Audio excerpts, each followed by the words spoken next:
স্মরণীয় কথা কি নিজের ঠিক আছে গার্লফ্রেন্ডের নিজের হাতে বিয়ে দিয়ে আইছি এইটুকুই। ভাইয়া কেমন আছেন? জি ভাই ভালো আছি, কেমন আছেন? আপনার নাম? জয়ন্ত। কিসে পড়েন? এসএসসি কমপ্লিট করছি। রিলেশন আছে? রিলেশন আছে কন্টিনিউ বর্তমানে এক দুইটা। এক দুইটা? দুইটাই আছে? মানুষ একটা পায় না, আপনার দুইটা আছে, এ তো স্বাভাবিক থাকবেই। যাই হোক, একটারে মানে একটা গেলে একটা আসবে, কথাই আছে না? এরকমই কি ভাই, ওই অনুযায়ী তো জি। টাকা টাকা তো খান নাই মনে হয় না? চেকা খাইছি অনেক আগে। অনেক আগে খাইছেন। আচ্ছা, জীবন নিয়ে আপনার একটা কথা বলেন, এমন একটা কথা বলবেন মানে যেই কথা আপনার জীবনে খুবই স্মরণীয় এবং বরণীয় কথা। এইসব কথা কি কম, ওইসব কথা বলে লাভ নেই। ওরকম কোনো স্মরণীয় ঘটনা নেই আপনার জীবনে? স্মরণীয় কথা কি নিজের ঠিক আছে গার্লফ্রেন্ডের নিজের হাতে বিয়ে দিয়ে আইছি এইটুকুই, আর তো কিছু না। ইচ্ছেও কষ্ট আর নাই জীবনে। না এটাই নিজের সর্বোচ্চ। গার্লফ্রেন্ডরে আপনি নিজের হাতে বিয়ে দিছেন, হ্যাঁ, হ্যাঁ। দাওয়াত খাইছেন, হ্যাঁ হ্যাঁ, এটাই কষ্টকর। আপনার বয়স কত ভাইয়া?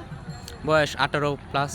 18+। তার মানে মোটামুটি বিয়ের বয়স হয়ে গেছে। আপনার বয়সে অনেকে বিয়ে করে ফেলছে। আমার বন্ধু বাবা হয়ে গেছে আর কি। বাবা হয়ে গেছে? হ্যাঁ। মাশাআল্লাহ মাশাআল্লাহ।